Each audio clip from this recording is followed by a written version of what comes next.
But we start with England. 2 days to go until Gareth Southgate and his players take on Slovakia for a place in the quarter-finals of Euro 2024. Phil Foden is back with the squad after returning from the UK following the birth of his son. Let's cross to the England training base now and join our chief reporter, Kaveh Solhekol. Kaveh, good to see you. Foden back with the squad. A big boost. Has he trained today? Yes, well, just in the last hour or so, the FA, the England team's official social media accounts have put up some videos of Phil Foden running onto the training pitch. Now, the training pitch is about half a mile or so away from where I'm standing. So Phil Foden did train with the rest of his teammates today, which is, of course, very good news for England fans. Now, the training session today was a closed training session. Before every game in this tournament, teams are allowed to have a closed training session. No media allowed in, not even for the first 15 minutes. Nobody else obviously allowed in at all. And these are the really, really important training sessions where teams do their final preparations for the games coming up. So it would have been a crucial training session today, and very important for England that Phil Foden took part in that. Bellingham admitted yesterday he was shattered after the last game. Do you think he needs a rest? Could Kobbie Mainoo start on Sunday? Oh, I know how Jude Bellingham feels. These are long, gruelling tournaments. But look, let's be serious. Jude Bellingham needs a rest. Obviously, he does. He's had such a fantastic season for Real Madrid and England as well. But he is such a good player. He's one of the best players in the world that I don't think Gareth Southgate can afford to give him a rest. And I think if he was speaking honestly, he wouldn't want to be rested for such a big game, round of 16 game in the Euros. I think there have been a lot of discussions about whether you can have Phil Foden and Jude Bellingham in the same side. They are similar players. Their best positions, both of them, you'd have to say, is as a number 10. But Gareth Southgate has been trying to come up with a formation and a starting 11 that accommodates both of them. OK, it hasn't quite clicked, but I think it still would be a surprise if Gareth Southgate decided to start without both of them in his starting 11, although that is an option for him. As far as Kobbie Mainoo, well, my own personal opinion is that he has to start on Sunday because he made such an impact coming on as a substitute for Conor Gallagher against Slovenia. Take nothing away from Conor Gallagher. He's a fine player, as is Trent Alexander-Arnold. But I think just Kobbie Mainoo, watching him in the flesh for 45 minutes, play alongside Declan Rice, you suddenly thought this makes sense. This is a really well-balanced midfield. They're two players who combine really well. I thought he made Declan Rice play even better than he normally plays as well. And Kobbie Mainoo just looks like an exceptional player. Totally exceptional player. He looks so confident playing for England at this level. And I know a lot of people think that now the time is right to start him on Sunday. Kaveh, Gareth Southgate's come under quite a bit of criticism, hasn't he? Both out there in Germany and back home here in England. Defender Mark Gay says that the players are fully behind him. I know England need a positive performance, but how much does Gareth Southgate personally need one as well? I think the most important thing for Gareth Southgate is that the team get a result. He is not going to be thinking about himself. Yes, of course, the performance is important as well. But at the end of the day, on Sunday night, what are England fans going to be talking about? Whether England got through to the quarter-finals or whether they were knocked out of the Euros. Of course, the performance is important. Everybody wants to see England playing well. But I think the most important thing is the result, because from now on, this competition is a knockout competition.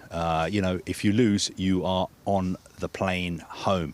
And I think just to put things into perspective a little bit, yes, England performances haven't been good enough. Yes, everybody is well within their rights to criticise the performance levels. But sometimes I think we need to retain a sense of perspective as well, because a lot of teams do well in these tournaments without playing really, really well in every single game. If you go back 8 years ago to the Euros in 2016, Portugal ended up winning that tournament.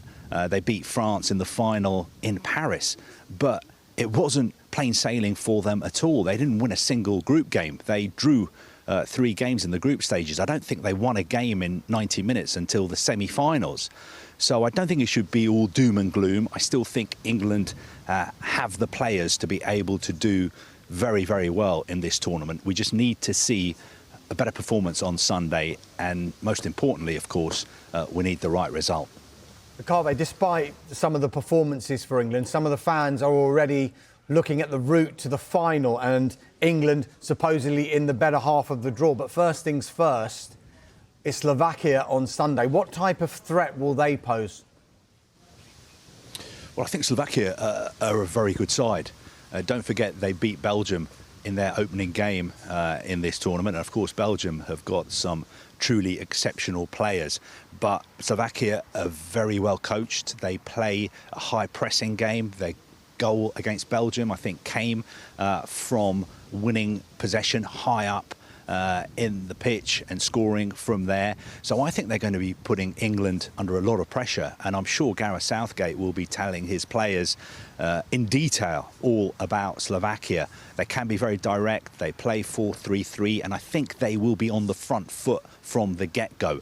One feature of this tournament for the England defenders has been they've had a lot of time on the ball. You watch the England back four, when they've got the ball and they're passing it backwards and sideways from side to side, they haven't really been put under that much pressure.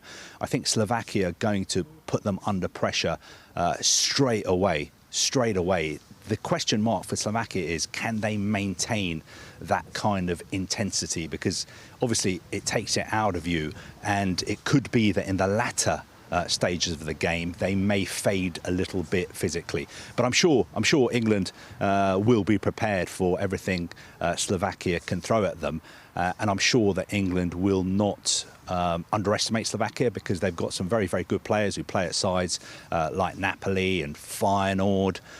Some of their players are very experienced, are getting a little bit old, but still they play this very high intensity direct game, and they've got some very, very good passers. So I think it will be an interesting game, and also they can change their formation as well. But just look out for the intensity and the pressing, and also the physicality, because they're a very strong side too.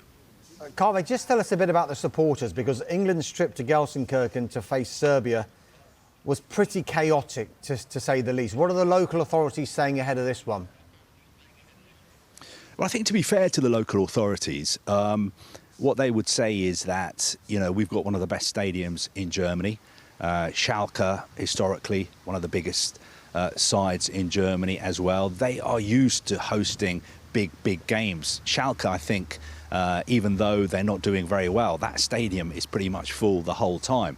I think there were some issues at the first game. We saw them firsthand ourselves. But the authorities, I think, will be saying, look, we'll learn lessons from that. We will make sure that things will be better on Sunday.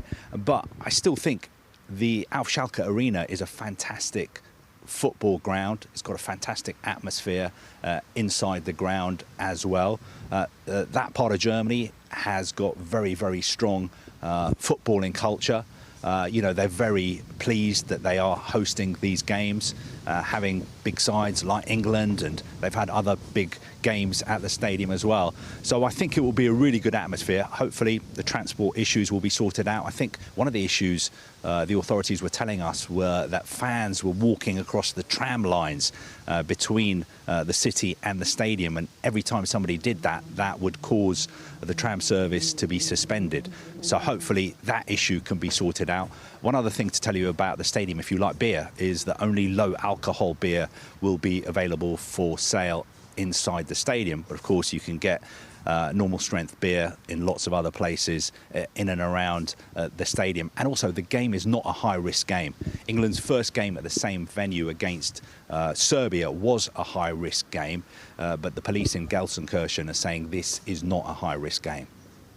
Kaveh, just finally, the build-up continues today with Anthony Gordon facing the media this afternoon. What will the topic of questioning be towards Anthony Gordon?